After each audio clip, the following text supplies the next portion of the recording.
Akasan's Honest Reactions. I am Akasan. DC Sun. Alright, so, you got a new channel, by the way, don't you? Yes, it's under DC Sun, YouTube. Just started, so bear with me if there isn't a lot of content up yet, but it's coming, slowly but surely. What kind of stuff are you trying to feature on your channel? Basically, reviews, TV promotions, and spots that I do here in Japan, so people have kind of a better idea of what I do on this side as well. And just a little bit of questionnaires. You know, you have questions, want me to review, stuff like that. You know, I try and help answer those and get it done. I'm glad to see that it's working out. Ganbarimasu. Ganbarimasu. Inspiration. There you go.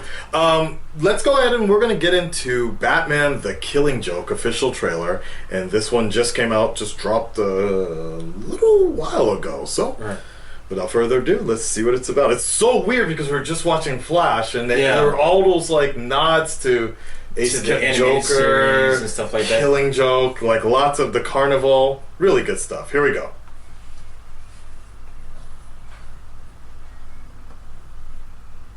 It's good.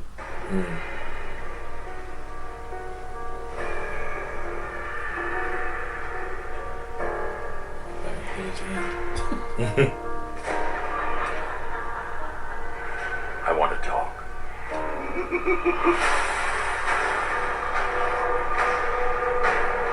I've been thinking about you and me. About how this is going to end. About who will end up killing who. Perhaps you'll kill me. Perhaps I'll kill you. You know that, don't you? That's creepy.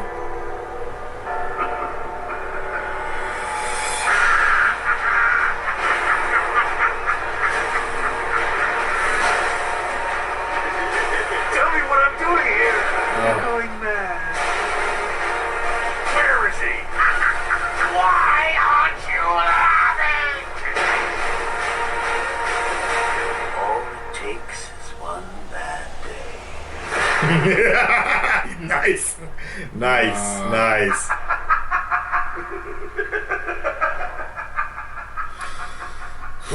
Ooh, makes me a little uncomfortable, actually. I don't know.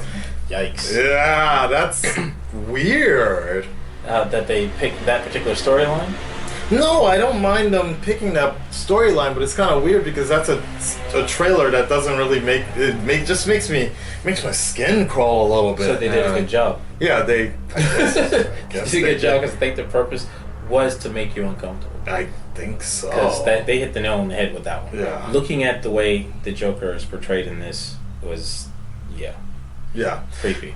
I'm not too sold on. I mean, I know why, and I think I mentioned this last time with the animation. Like, Right. I'm not so sold on the. I know what they're trying to do is adapt the comic work, but using this particular animator and this animation team, I just felt like it was kind of. I don't know. It almost looked unfinished to me. Like it looked like almost like the way when they use too much paint and not enough inks or so. Like it just kind of looked like.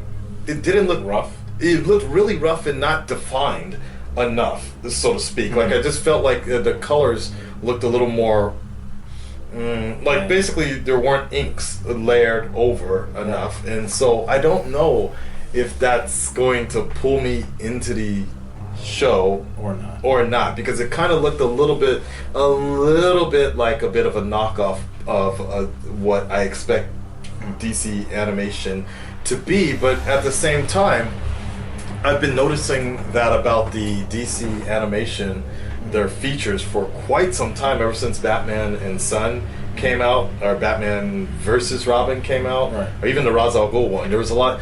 I was just kind of noticed the quality's been kind of a little different than the way I really liked it out of Crisis on Two Earths or War. Justice League War. I'm pushing it.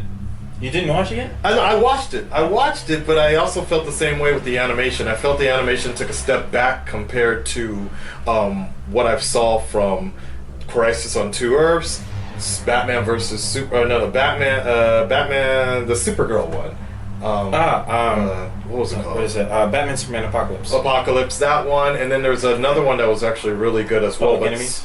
Public Enemies was not bad as well because it really adhered. So I don't know. I just feel like there's kind of they've been doing a lot of shortcuts recently with their animation. Well, too. I think using different animating teams, they give a different feel to a project. But I will say, you made a comment about looking at it and it seems a bit rough or unfinished. Right.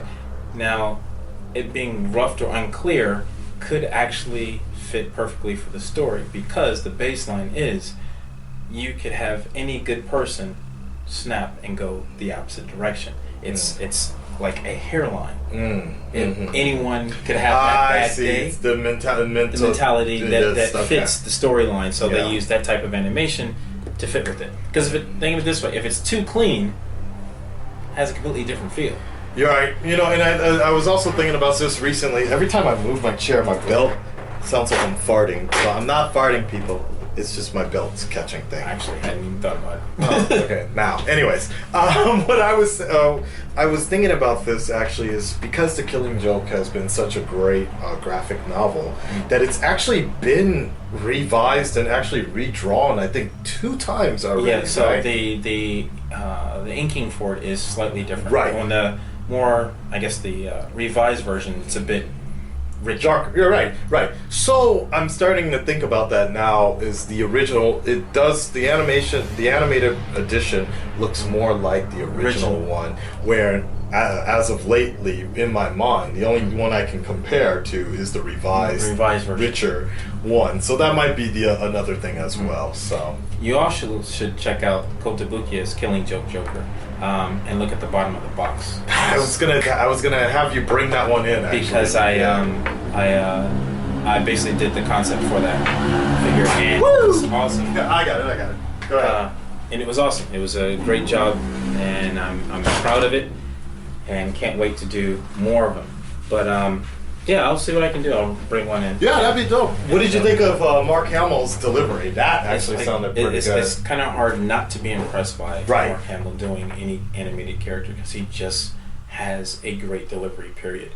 Yeah. I enjoyed it. Yeah. Even when he's playing the trickster on the Flash, it's True. It's cool. It does seem a bit Joker-esque, but I also like that because the trickster is basically Flash's Joker. True. So The Kevin Conroy is very interesting to me because, of course, he will always be looked upon as the Bat God to me, like the best Batman ever done. But sometimes I can kind of see where it depends on who's directing him and the kind of team he has around him. Is if he's just sort of kind of phoning it in, or someone who really knows the project really well can tell him, okay, this is good, but I need you to really bring out the Batman a little bit more like this. And I'm very curious to see because as of late, my Kevin Conroy, that in my mind has been the more disgruntled Arkham Batman, Arkham Knight Batman, where everything's gone to hell in that storyline. So he is a little more dark, short-tempered, so to speak. And so it is curious to see about this Killing Joke Batman, to see about this kind of kindness of Batman coming back. I've been thinking about us recently that either I'm gonna kill you, or you're gonna kill me. It sounds very soft, actually. I'm just like, damn. It's interesting to see that again. I like that because it's giving a different dynamic to Batman in general. Also, it's setting it apart, for me, it's setting it apart from the Arkham series, the movie series, and any of the animated movies, with the exception of the animated series. Right, the original, It feels more like the animated I agree series, with you. which Right. I kind of like because that's what's going to pull the audience into the story when things go bad.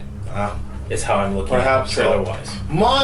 And then the only concern that I do have about the Killing Joke situation is that The Cherubs and Gordon. well, Sorry. no. Well, from what I remember of the Killing Joke, it is actually somewhat a very short story. Actually, Yeah, I mean, it's short and to the point, and that's what makes it scarier. right? Because it doesn't deviate in all these other directions. Like, hey, I'm going to do everything I can to make you snap, and that person that he wants to have snap is Gordon. Well, but from someone who doesn't really like adaptions 100% so much, like I'm not a big fan of adaptions only because I feel like I don't like things being rehashed or redone just in a different medium if I already know what the story's going to be. So of course I already know how the Killing Joke ends, how it starts, what happens, how it's going to end. So for me, it's really hard to justify a $30 something purchase on Blu-ray just so I can see an animated form of it. That's how much Blu-rays are out here, if not higher. But they're like $36 to $40. Yeah, but that being said, I know that they're gonna do some extra scenes. Batgirl's I saw her animated in action and stuff. So maybe there's gonna be something more to offer from there as well. So, Red Dreaded Nation, what do you guys think? Stand up, speak up, leave your comments below. Are you excited for this adaptation? Do you feel that DC doesn't really offer much to anything more outside of adapting big graphic novels? Are you excited? Do you want to see more graphic novels being adapted in an animated form? Let me know below, and we'll check back with you guys next time. We're out. Peace. Alright, I've run out of patience. On the roof!